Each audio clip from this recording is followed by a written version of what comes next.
Ito na yung small solar setup. DIY. Hindi pa siya tapos kasi hindi pa dumarating yung ibang mga accessories niya. So, ayan pa lang. Yung MPPT na ginamit ko na DIY. PowerMR na 35 ampere. So, yung solar panel na nakakabit sa kanya, hindi, yung ano pa lang, binili ko pa lang na ganyan na wire na connector. So, tinetest pa lang na, actually, nasa labas lang siya ng gate. Hindi pa siya naka-connecta talaga sa araw. Kaya, ang baba pa lang nakukuha, na-harvest niya, 17.9, 17.6. Kasi makulimlim dun sa harap ng gate.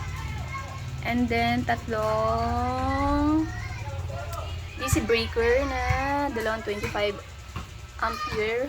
Tapos, isang 63 amp na DC breaker. And then, meron tayong LVD and then relay.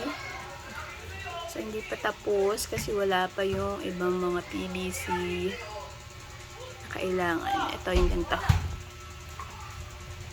Ito. Continuous power na 1,600 watts na pure sine wave ay 800 watts lang. So, itong klase ng inverter na nabili ko, actually, meron siyang ganyan, 11 point, ayan. Meron siya din dito feeder ng wattage. Kasi pinagtataka ko lang kasi iba yung nakalagay dito sa naka-read sa kanya. Ayan, so nagdi-DIY lang tayo, no? And then, ayan, ang pinapagana ko pa lang yung clip fan. Ayan yung clip fan na gumagana. Ayan. So, 7.4 watts yung nakukuha niya. Ayan. So, ang continuous output nito is 800 watts lang. So, yung fan niya, may fans to dito sa ilalim. So, gagana lang pala yung fan niya kapag na-reach niya na yung, 60? I think 60 watts lang niya. 60 watts yata na consumption pataas. Saka lang siya gagana yung pinaka-fan niya. So, kailangan ko pang bumili ng fan dito para hindi siya mag-init ng todo. Kasi, kahit mainit na siya, hindi pa rin gumagana yung fan kapag umaandar siya. So, kailangan yung yung magagamit niya dito na wattage, medyo mataas na para gumana na yung fan niya. So, yun lang yung pinaka-downside nitong klase ng inverter na to. May fan nga siya pero hindi siya agad gumagana kapag hindi mataas yung nakukonsume nitong na wattage.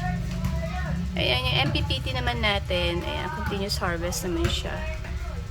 So, medyo bumababa na yung battery kasi yung tataw, 12.4, 12.5, so medyo samantalang dito sa LBD 12.3.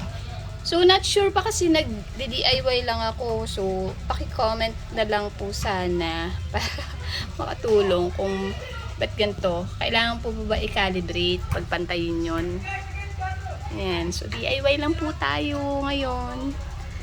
So, sana paghahanda lang din to emergency power in case na magkaroon po tayo ng power shortage. Ayan. Thank you!